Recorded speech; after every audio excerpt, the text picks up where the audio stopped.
excellence in sports entertainment.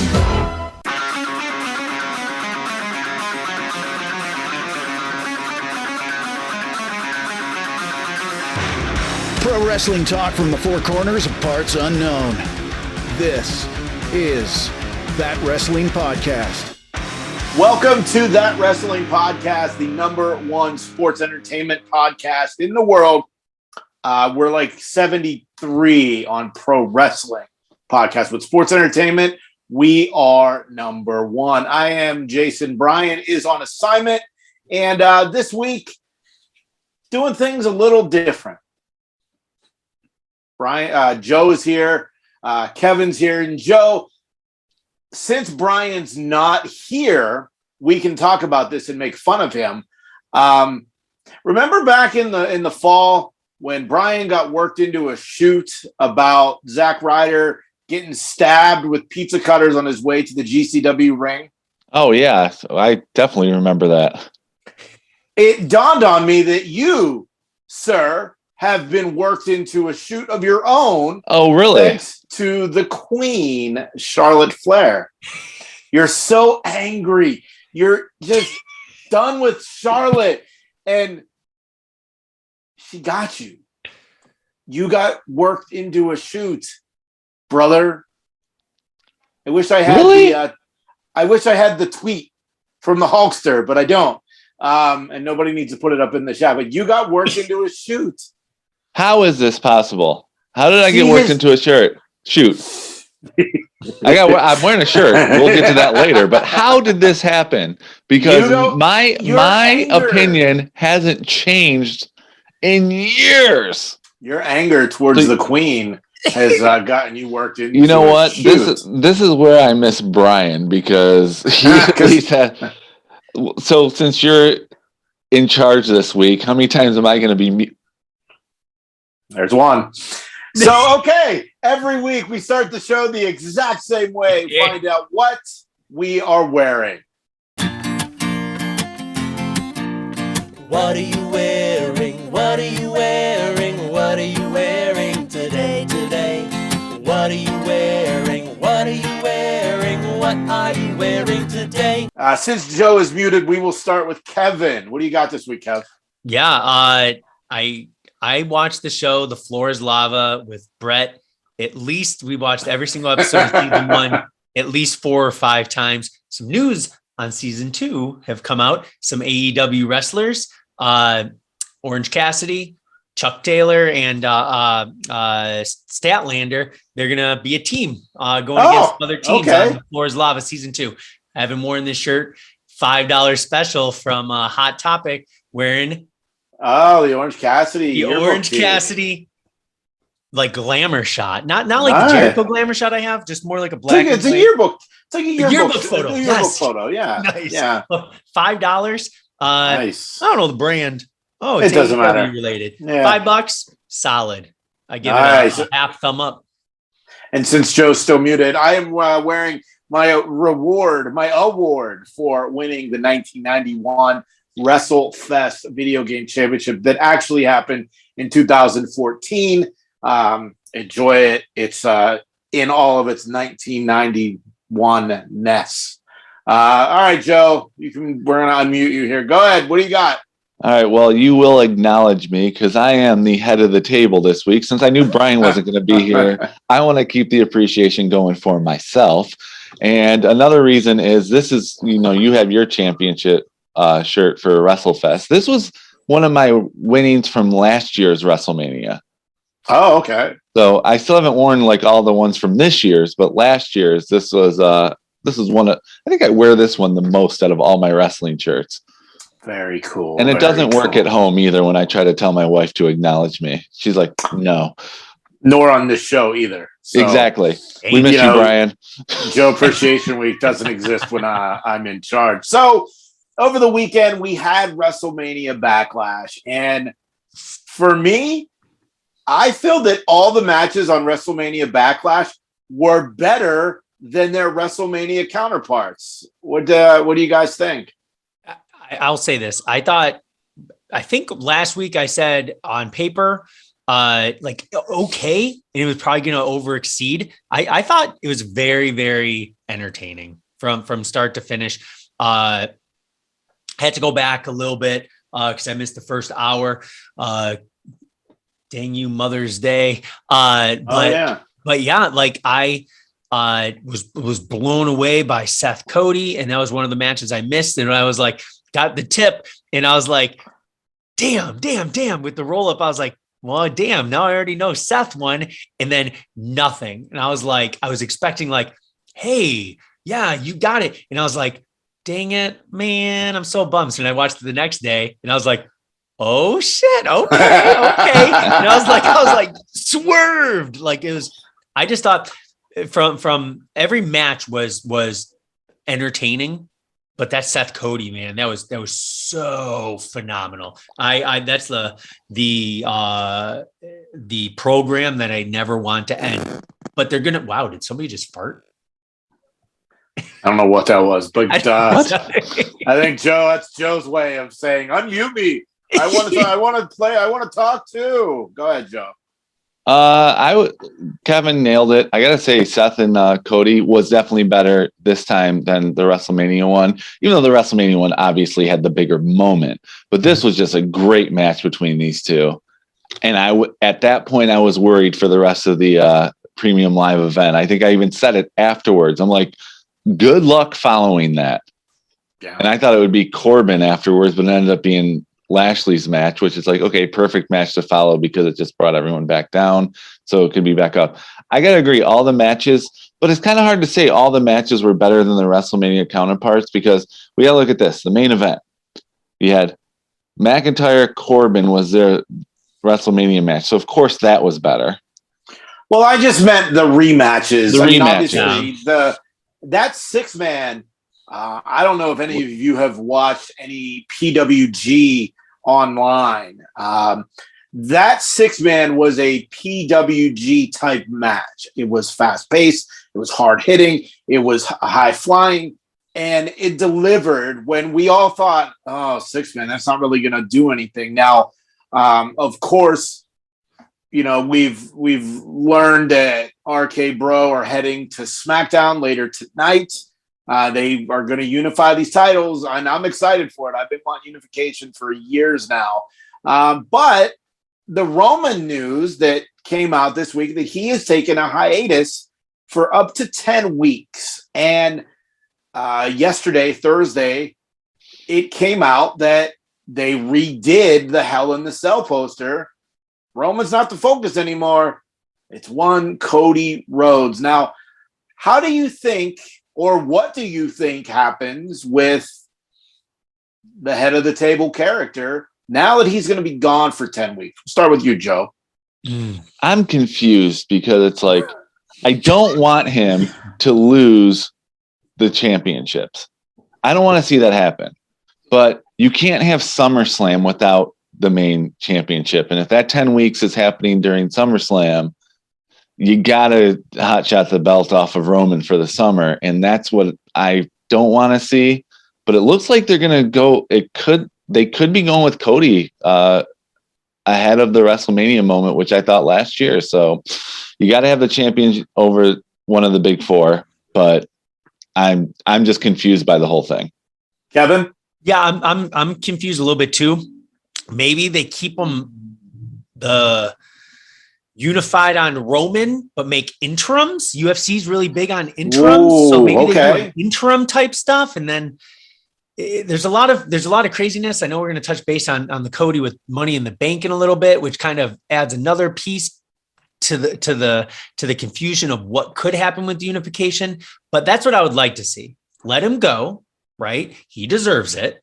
Joe, you said head of the table last Royal Rumble year, and he's been nonstop. I said last year he'd be the champion for all of 2022. Which if they strip him of it, that sucks. Okay, it's a weird time because he's so hot still. Does he have to be on TV? How many weeks was Brock Lesnar champion and not on TV? But it wasn't during. But he still defended at SummerSlam. Exactly. But Brock was always come back as a part-timer, right? Mhm. If Roman needs a little bit of time off to not be a permanent part-timer, perfect. Go enjoy your family. Go enjoy the summer with your family, just so we don't get in his prime. Brock is an attraction. Nothing against Roman, right? Roman is an attraction now too. But attraction. But like he's the blood and pulse of the WWE with a few other guys. Like that's the thing. Go enjoy your time. Come back stronger than ever. So I think there's several different ways this can go down as far as him not being on TV for 10 weeks. He could just relinquish the titles. Be like, I've done it all. I beat everybody. I don't need this. I'm all right. I'm the head of the table. I'm taking a break. I'm taking a break. Like when wrestlers take breaks, they never say, I'm taking a break. That would be head of the table type shit right there. I'm just taking a break. I'll get these when I come back. 2, this was given to me by my friend Keith that I've talked to you guys about. I think, Kevin, you met him at SummerSlam. He came up with a great idea that Roman is wrestling, we'll just say Cody for the sake of Cody, or maybe Drew. The match is going on, and all of a sudden, The Rock's music hits. It distracts Roman, Cody, Drew, fill in the blank, gets the win, takes the titles from Roman, and then that begins Roman versus Rock. Roman could be pissed off and angry that The Rock cost him his titles. I'm the head of the table. He doesn't need to do this. He's jealous that I'm the head of the table and he's trying to steal my thunder. And then Roman goes away to train, or, they do something that, he's going to Hollywood to look for The Rock. Or 3, he just takes the titles and goes on vacation because he's the champ. He's the man. So there's a lot of different ways that can be, this can happen. But obviously later tonight, if you're listening to this on Friday, RK Bro's going to Smackdown. They're going to try to get the titles from the Usos. I imagine that'll be at Hell in the Cell. I don't think they would do that on SmackDown, but time will tell. And if you're listening to this after Friday, well, you know what did or did not happen. But back to the pay-per-view. Charlotte and Ronda. This is Joe getting worked into a shoot, brother. Hey, please what did explain. you think of the match, first of all? Okay. As we know, anyone who listened last week or throughout the year, I had low expectations for anything Charlotte. It was okay. And here's the thing. When I was watching it, it seemed really familiar to me. Like everything, the setup. So what I did, and I didn't send a text or anything. I was waiting save it for recording night. I ended up watching the match, which I thought was really close to. Kevin Owens, Stone Cold at WrestleMania. They followed the same pattern in the ring, outside the ring, in the crowd for a while, at the top of the ramp, back to the ring. The person who loses makes a stupid error to cost themselves the match with a chair. End of match. It was very similar setup to both. So I was like, I thought it went a little long. Okay. It should have been a little bit shorter. We can all agree upon that. I hope. I think it could have been a little bit shorter. It would have been a little bit better since we already knew, since Charlotte knew she was taking the time off anyway. Ronda kind of got bruised a little bit from her return. And I say bruised, the shine is off the trophy. Yeah. Right. You even said that. So if she would have won in the 5 minutes, which I said last week is how I would have booked it, Ronda would have been the dominant champ, and then Charlotte can come back at WrestleMania and get her moment back. That was my take on that match. It wasn't terrible, but it was very similar to a match we saw the month before. So in the storyline, Charlotte got hurt. Yeah. It then came out that she's taking a break to get married to Andrade. Now, I had thought, I think I said last week that there was a movie role or something that she was going to go film. Tall. Well, yeah, the Walking Tall remake, which may or may not ever happen. But she's going to get married. So, we get Charlotte off TV. Joe's blood pressure goes down, and things are okay. But now we have Ronda Rousey as the SmackDown Women's Champion, and I tweeted about this earlier in the week. I don't know if you guys saw it. If you go to WWEshop.com and you go to the Ronda Rousey page, her merch page looks like a soccer mom's Etsy page with a cricket machine. It's so unimaginative, uncreative for one of the most popular women in the world, not just wrestling, not just MMA. Like, she's one of the most popular women in the world, and you're champion, and it's just crap. I'm out of the four of us, I'm the biggest merch guy. And I went and looked on Monday. I thought maybe they'd have like a new shirt. Nope.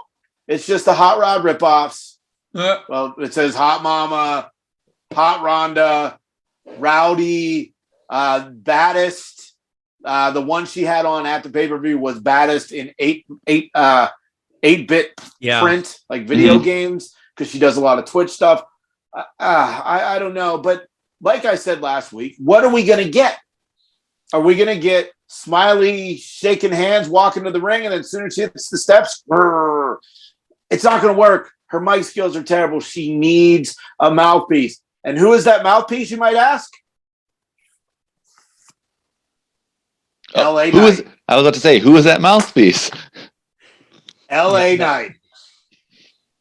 He's an LA guy. Well, obviously because of his name. But I don't know about the model. You can tie the modeling agency to fame and representation. And I think LA Knight would be the perfect mouthpiece for Ronda Rousey. Kevin, what do you think? This is the positive and the negative of Ronda winning. I think since Ronda's come back, that was by far, I think, the best she's looked in the ring. Like she looked lost a little bit, but not nearly as much in WrestleMania. I think the crowd at Mania was just so big, lost in the lights. This match I thought was way better, but also a great opponent with her. The SmackDown roster, Naomi and Sasha, both incredible, but they're tags. They're tag champs, right? I hate it when they split up the tag. Don't make a program with Sasha when you're tag champ. Wipe those two out. Is Lacey on Raw now, or is she SmackDown? She is on Raw, and even though with all these promos, apparently she's going to be a heel, which is interesting. Which I'm very excited for, because not even throwing her dad under a bus, driving the bus over you. It was very. I was intrigued. Like, literally, they did exactly what was supposed to happen. I was glued to that TV, and the whole time I was like, "What the fuck am I watching?" I wasn't sure if it was real or made up. I don't know either. I had no idea. But I loved it. Loved every second of it. But that's Raw. Who else is on SmackDown that's a legitimate name that can help drive a match with Ronda that's not Sasha or Naomi? Aaliyah. Shayna Baszler. Baszler, Rousey. That's what it needs to be. But they're friends. But that's the thing. And you know what? And so was Kevin Nash and Shawn Michaels. And so was Shawn Michaels and Triple H. Yeah. The closer you are to them in real life, the better matches there are. But at that point, and that will be SummerSlam, because they got to reestablish Shayna Baszler. They better start reestablishing now. They got 3 months. They got 3 months. They can do it. Ooh, they better do something. Okay, so outside of that.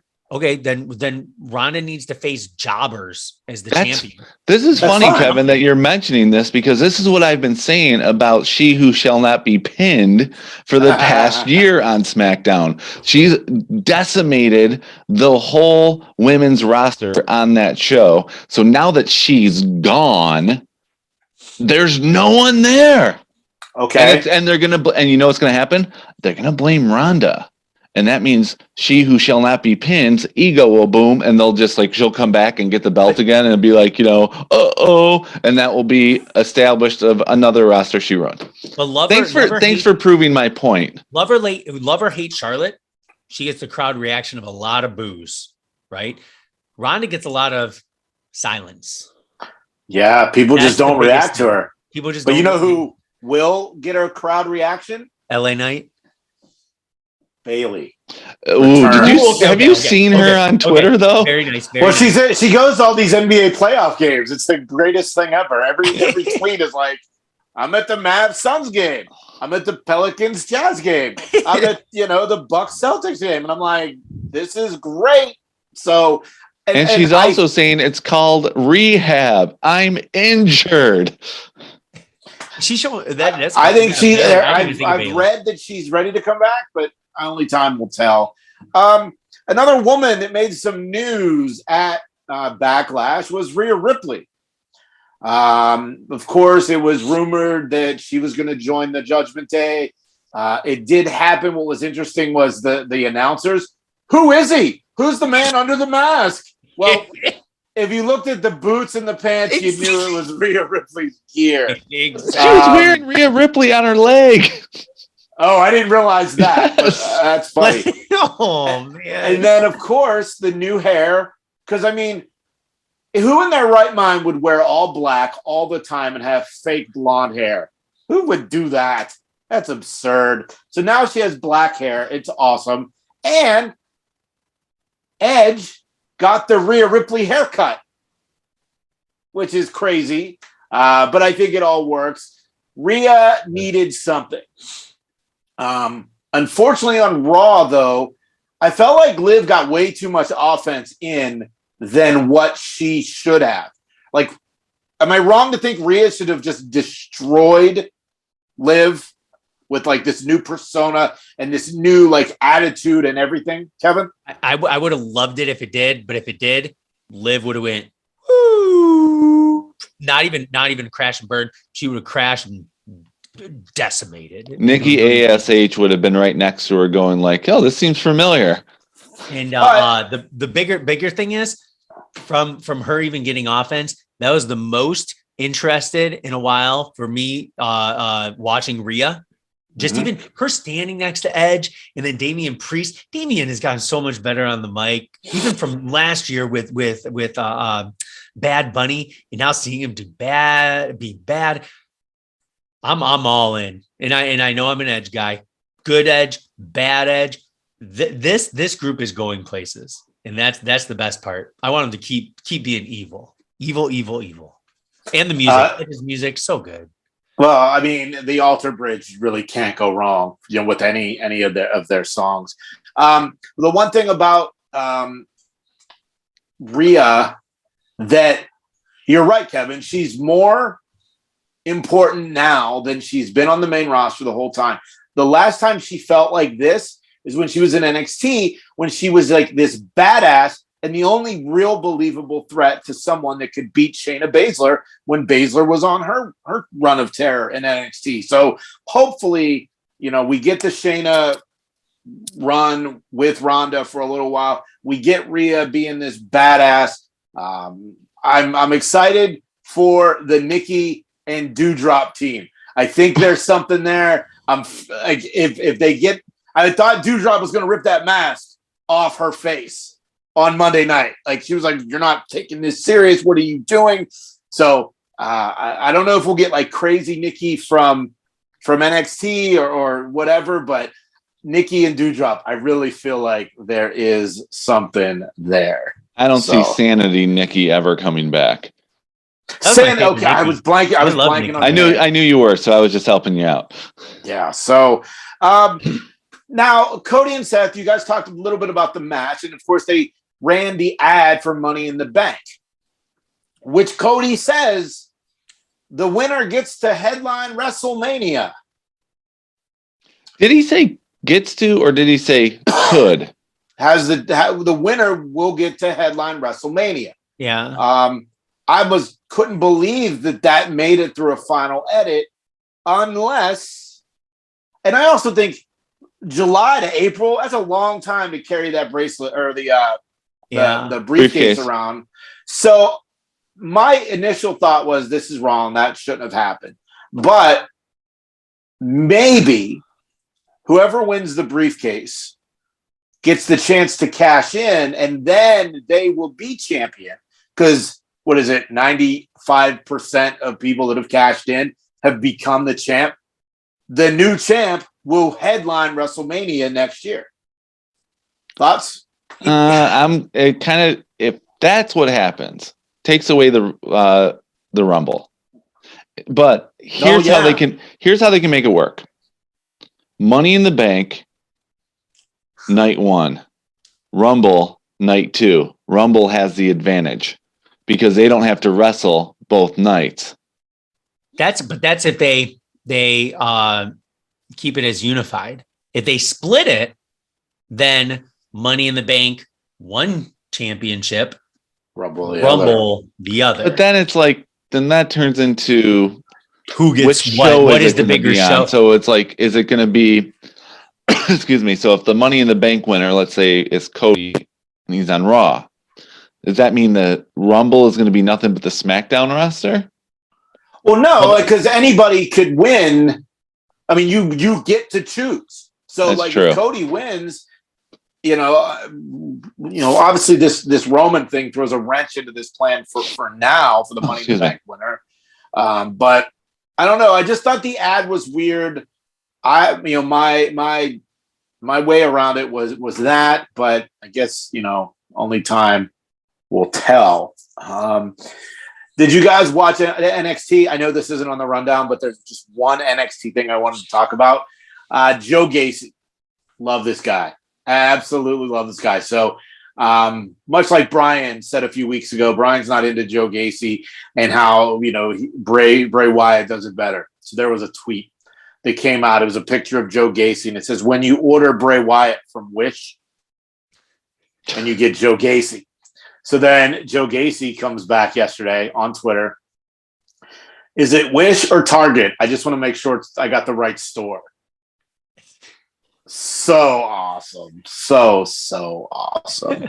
The women's NXT breakout tournament was pretty good.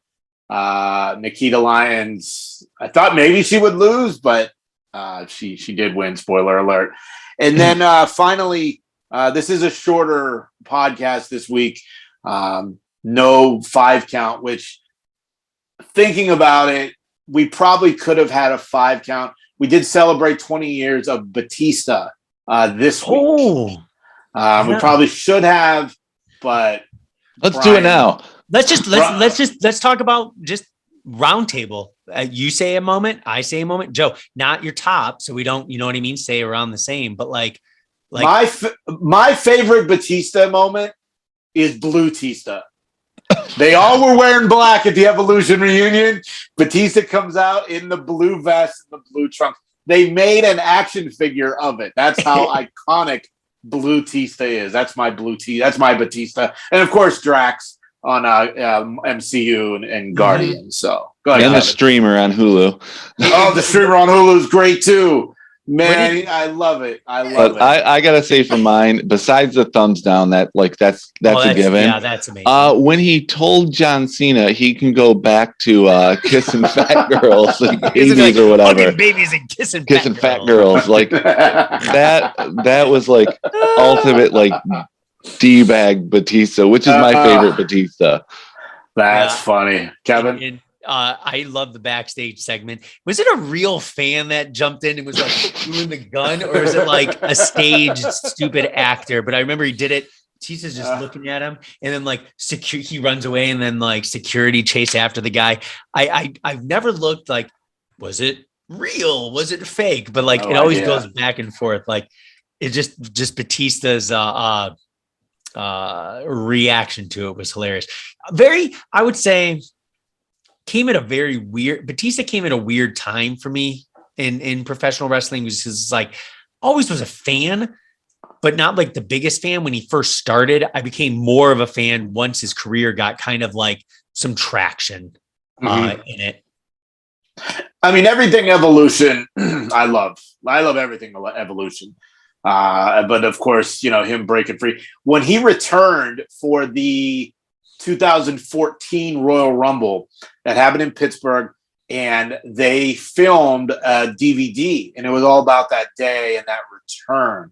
And I was at that Royal Rumble, and that's another big thing for me because I was there. I got to see it. So, anything else about Batista? Then we can move on. I gotta say, going back to a couple of weeks when we talked about Randy Orton, and you talked about at the beginning of Orton's career, he kept messing up. If Orton didn't screw up as much at the beginning of his career, would we be celebrating Batista 20 years later? Because it was always going to be set up for Cena, Orton for the future, but Orton kept screwing up, and then the SmackDown cover, SmackDown vs. Raw, changed from Orton to Batista and Cena on the cover of it, and that's when it started going off. So yeah, that was I always think about that when it comes to Batista's career. Would he have been as big if Orton didn't screw up as much at the beginning? That's one of those, how they have the Marvel what if questions. That's one of those, hey, we should have a what if on WWE. Yeah, we could turn those into episodes. Maybe some YouTube content there. So, question: did Shelton already pass his 20-year in WWE? Well, he was gone for a while. It has to be consecutive, doesn't it? Oh, consecutive. Okay. Well, no, because I know they were all in for a while. I know they were all in OVW. Brock, Orton, Cena, Leviathan, or Batista, Leviathan. Shelton, yeah. I need to go back and find Leviathan matches. I missed my chance at Ohio Valley. I wasn't living in Louisville at that time. Too bad. Yeah, I think it was 2002, 2003 when the world's greatest team angle came about. Yeah, so it's 20 years. Obviously, he hasn't been around, so maybe it was just the 20-year anniversary of his debut, but still, Batista, all-time great, and always I love the Drax portrayal. Yes, he just stands perfectly still. It's like I'm not even here. You're eating chips. Yeah. Finally, we're gonna touch on AEW Dynamite. I thought a really great episode. A lot of Owen Hart qualifiers. The main event, holy shit! Darby Allin and Jeff Hardy. Kevin, what did you think? The shot on the chairs. That's all I think about. That's all I think about. Ouch, ouch. It was the most interesting Jeff Hardy match I've seen in a very, very long time. And I thought it was the most perfect opponents. Perfect. Yeah, perfect. But you've got Jeff Hardy who's in his mid-40s. Shouldn't be doing these fucking hardcore matches. Don't hurt yourself to get the substance abuse to kind of knock out the pain, man. I don't know, but Darby, if it was a one-offer, you know what I mean? Awesome. I don't want to see it continuously, but I can see. When did Owen Hart ever participate in hardcore matches? I did like how they kept on showing Martha multiple times. Yeah, that was very nice. Very nice in the skybox. I thought, just with the history of, what happened with Owen and her not really liking pro wrestling. But I think she just saw something in AEW, let the Owen Cup. But the other qualifier I thought was pretty awesome too, though. The start of the match, the beginning and the start. I thought Dax losing to Adam Cole, but by a sharpshooter. Yeah, and the spit in the face. Cole making fun of Sean for a brief second with the sweet chin music a little bit. Fantastic match. It makes me think Dax can be a single wrestler just as good as he is as a tag wrestler. But it's just a matter of if he wants it. But them having that match together and FTR not just being total, we're bad guys.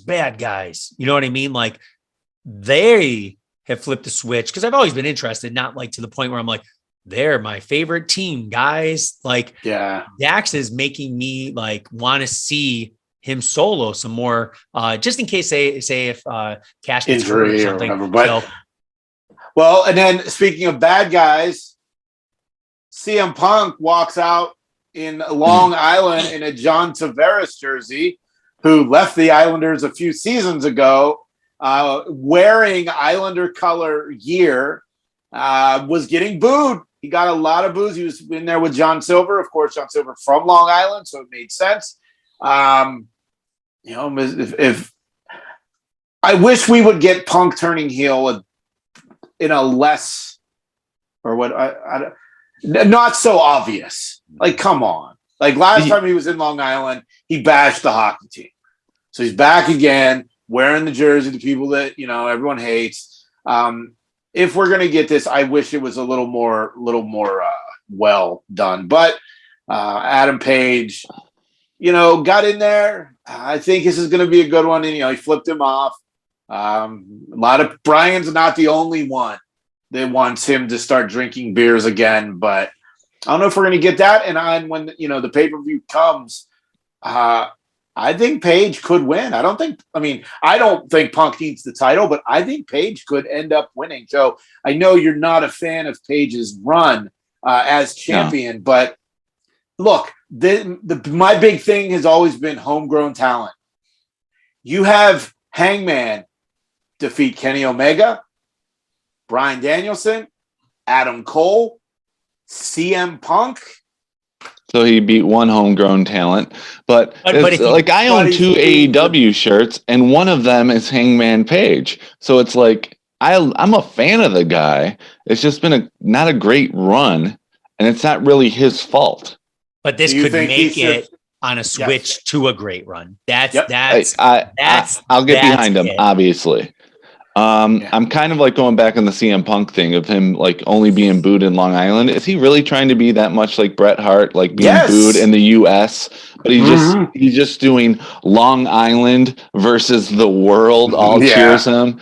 I think it's very cheap and he knows what he's doing. But why just Long Island? It's like, I know it's MJF's place, but whatever. It's the masturbatory Bret Hart tribute. The Bret Hart tribute is he's but anyway, enough about CM Punk. We should have started the show with Cult of Personality, but whatever. They do that enough. I would love to see Hangman Page win at Double or Nothing. I'd love to see actually CM Punk do what he said he was going to do when he started going in AEW. I want to be the Terry Funk. I want to elevate, not evaluate to see who I can basically keep below me and everyone still cheers me on. I want to see him lose clean. And this is the perfect way. Man of his word.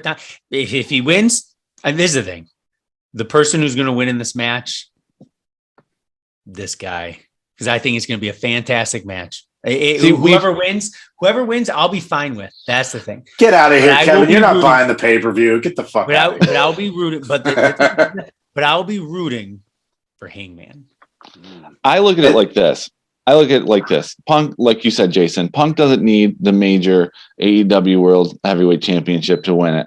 But we've already established that he's kind of like, he's not the Terry Funk, he's the John Cena of AEW. Why not win the TNT Championship, do an open challenge? Because when has Cena been the most over with both sides of the crowd? When he did the US Open Championship. That could be your summer of Punk run. So would he only work on Fridays? He could also be healed. Oh, yeah. No, it's a TNT champion. He works on TBS. Yeah. TBS champion is on TNT. Yes, do you not understand? Yeah. Where's the Discovery champion? Discovery Plus champion? That'll be the trios titles that Tony Khan said have been made and that more titles are on the come. That'll be the Discovery champions. The Discovery champion is on Paramount Plus. Yeah, one last thing from AEW, MJF Wardlow. What a great segment. The fake dark side of the ring. Yeah. And, he's from Long Island, so he can play the Bret Hart. Good guy in Long Island, bad guy everywhere else. But, man, I loved it. I loved the entire segment. And I'm not going to lie. The Cody Rhodes mention, the 2024. Oh, you want me to talk about that? Because the guy in the back certainly doesn't want me to talk about it. And 10 lashes next week for Wardlow. Now, we saw Cody do it. Now we're going to get Wardlow. I mean, Wardlow's just so big. Getting hit, I understand that. But I feel it'll be a completely different segment than when Cody did it because of the size alone. Yeah. Kevin, what did you think? Now, if you're listening to this, I'm not excluding Joe on purpose. He did not watch Dynamite. So that's why I keep going to Kevin, because I know someone will say, man, I know he doesn't like Joe, but man, he's just ignoring him. Kevin, what did you think of the MJF Wardlow segment? What was it? 10 whippings and then 10 a cage match. With Spears. MJF is the ref in the cage match. And then I think with the whippings, you mentioned Wardlow. He's just so jacked. I feel like something's going to happen where like it's going to, the weapon will break against him just to show like snap. He's so muscular. And then he's going to get up and then they're going to maybe come back with one that's double in force just to show that, you know what I mean? Yes, he's going to get whipped on, but he's going to look so powerful doing it. He's going to take it, but then he's going to get broken down through it. But Wardlow, man, that honestly, the build up to the Double or Nothing has been fantastic from all ends. MJF doesn't need any applause from me, doesn't need any applause from anyone, nothing. I won't even speak anything on MJF right now. Wardlow. Wow. Are you sick? Wardlow, fantastic. But who wins that match? That's the thing. So is it Wardlow losing for another continuation and winning another one? Double or Nothing's a big event. Has the buildup been that big? Wardlow has to win. Wardlow wins. Wardlow has to win. And then MJF, I think, goes to the title. Yeah. It's his time. If that's the case, then sorry, Hangman, you got to give it up. But with the what is it? If MJF wins their match, Wardlow can't re-sign with AEW or something. Right. Like so they painted themselves they booked themselves in a corner. Yeah, but it's going to be fantastic. That match could be so good. It could be just as good as CM Punk Hangman. In the storyline, I think MJF and Wardlow, they're right now tops of that show. It'll be awesome to see Wardlow just throw MJF around. Oh my god! Wardlow is getting the early Batista booking. It's very similar to when he broke free of Triple H in Evolution. And if you're interested in pre-AEW Wardlow, Google IWC Wrestling in Pittsburgh, the International Wrestling Cartel. That's where he trained and did a lot of his indie work in Pittsburgh, IWC. So as we said, Brian's on assignment. This is a bit of a shorty episode. I just didn't want to prepare. Kevin's got work calls in other countries he's got to deal with. And Joe is, well, just Joe. So I'm on mute. You were on mute. At That WrestlePod on Facebook, Twitter, and Instagram. We have a YouTube channel. We got a couple new subscribers. Next Wednesday, there will be a new TWP Extra. I'm going to sit down with the guys from the Quincy Jones Show. They are Southern LA guys. They are wrestling fans. They're wrestling commentators. They're hip-hop artists. And I'm hoping they'll let me do a feature on one of their rap songs, because I've always wanted to do that. So that'll be coming next Wednesday on the feed. But until next week, what's Brian say? What is it? Just enjoy wrestling? Enjoy wrestling. But I found an old game from 1987. It was a thing of jacks, and we're gonna no, we're not doing that shit again. I was leaning forward. I'm like, are you gonna pull out an edition of Scrabble? I don't know. The VCR WrestleMania game. Oh. Yes, the VCR. It was next to my Clue VCR game. All right, enjoy wrestling. Follow us on social, subscribe to our YouTube, and we'll talk to you next week on That Wrestling Podcast. Thanks for listening. Follow That WrestlePod on Instagram, Twitter, Facebook, and YouTube. 1, 2, 3, that's it!